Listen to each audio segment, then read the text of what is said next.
Hey guys, brisk night out tonight. So, I think after tonight's debate, we kind of understand what's going on. And honestly, I'm not even talking about the whole election, the Trump versus Kamala thing. I'm not talking about the media manipulations thing. I'm not talking about any of that. The one thing that stood out to me, my friends, is something very, very simple. If you recall, they asked both candidates about Israel and, what the story is, where they stand. And Kamala said, of course, well, I think that Israel should defend themselves, and there was a whole horrible massacre. She did this whole kind of shtick where she pretend like she's validating what happened, or empathizing with Israelis on what happened. It was a horrible massacre, but she goes, but it's Israel has the right to defend themselves, but it matters how. It matters how. We had so basically we had the worst massacre since Baba Yar, but it matters how. It matters how, right? And that there needs to be a ceasefire, and that there has to be a two-state solution. I don't even know what that means at this point, but there has to be a two-state solution and a ceasefire, and it matters how we defend ourselves. We have to defend ourselves, but not too much. We have every right to defend ourselves, except when we're defending ourselves. And then later on in the debate, right, they asked a question about Ukraine, and they asked President Trump, something along the lines of, do you agree that Ukraine has to win this war? And they asked him this multiple times. And Kamala was like, yeah, we gotta provide this, and we gotta provide that, and we gotta win. We have to beat Putin and Russia. He invaded the sovereign nation, da-da-da-da. Okay. Folks, even if you agree with that, even if you think that should happen, but yet you don't think that Israel should, who were attacked, as mercilessly as Ukraine was attacked, and you don't think that Israel should win the war, whatever winning looks like. By the way, they never actually asked, they never spelled out what winning looks like for Ukraine, for example. What obliterating the entirety of the landmass of Russia? Pushing Russia back? I don't know. What does it mean? I don't know. Taking Moscow? What does it mean? Just like, what does it mean for Russia to win the war, right? Taking the whole Europe? We don't know. We don't know what the result is. Just like we don't know what it means for Israel to win this war. I mean, we kind of do. Driving out Hamas, driving out all the people, everybody who lives in Gaza, and taking back Gaza. That's what it means to win, right? So they ask about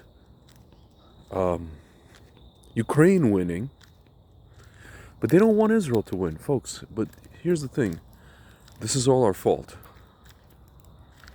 This is all our fault. This is all Israel's fault. Because why?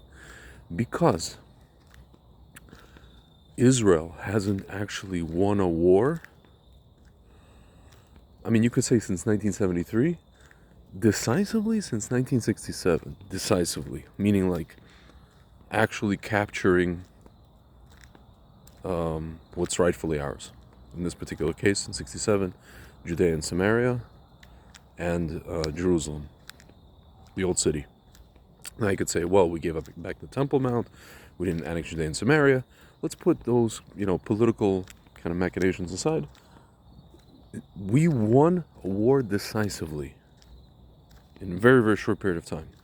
73, we were caught by surprise, whatever. We didn't capture any land, X, Y, and Z. We just defended what we had.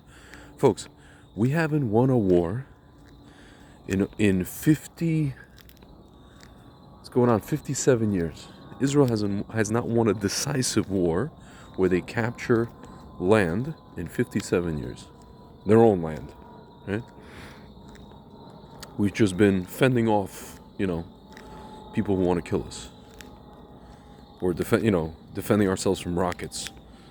Just status quo, folks. We don't even, I don't know.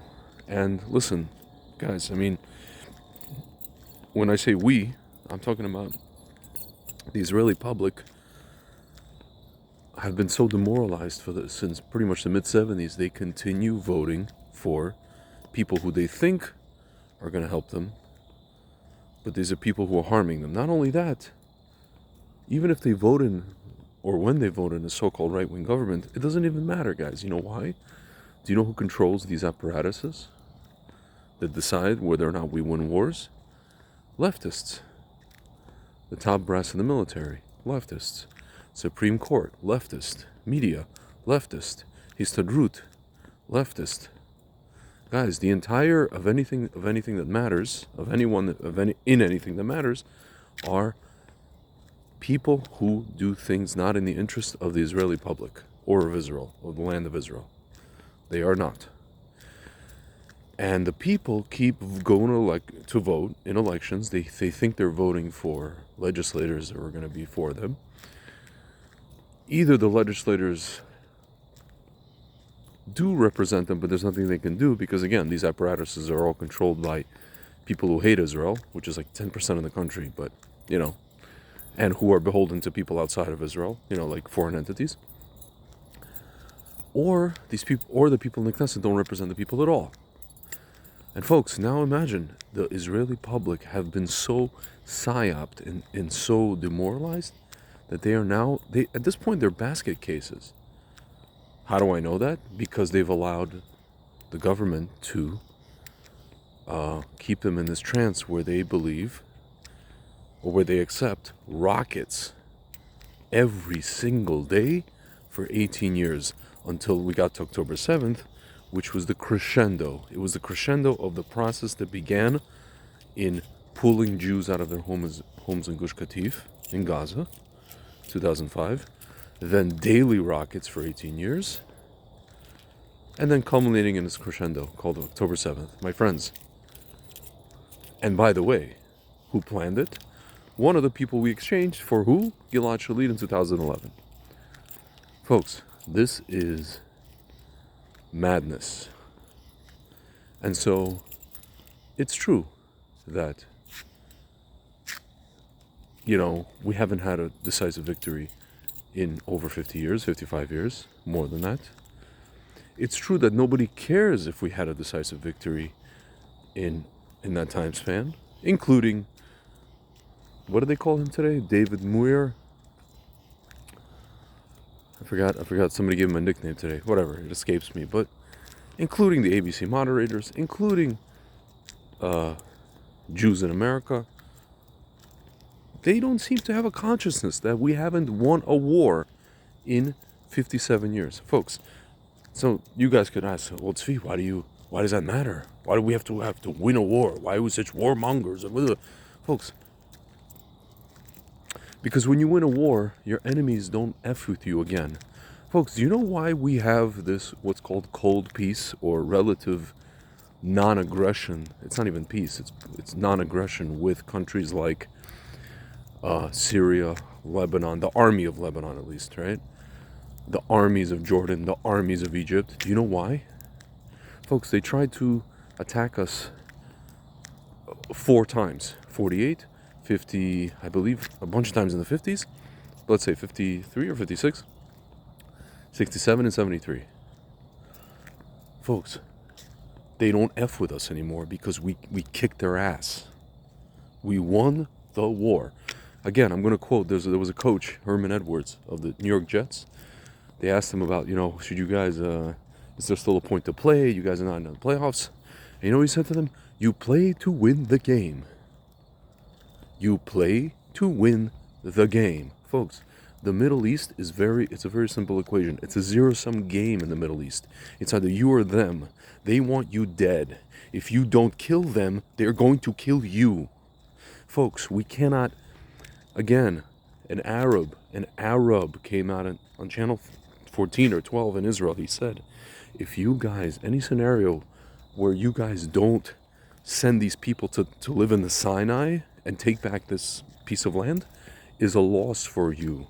So folks, what I'm trying to say is, in this long-winded kind of message, we dictate, the people of Israel dictate how people perceive us, right?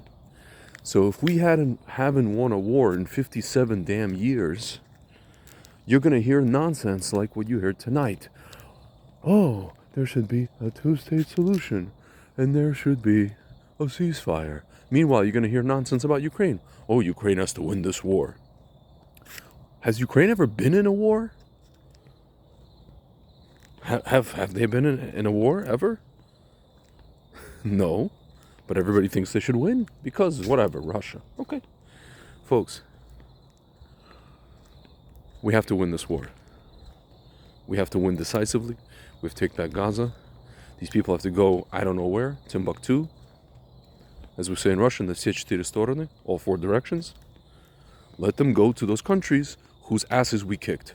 Egypt, Jordan, Syria, and Lebanon. And maybe even Saudi Arabia. Let them go to those countries whose asses we already kicked in the last time we had decisive victories in wars. 57 freaking years ago. And like everybody, including David Muir, including Kamala Harris and everybody else like that, shut their mouths. Period. Thank you very much. Laila Tov.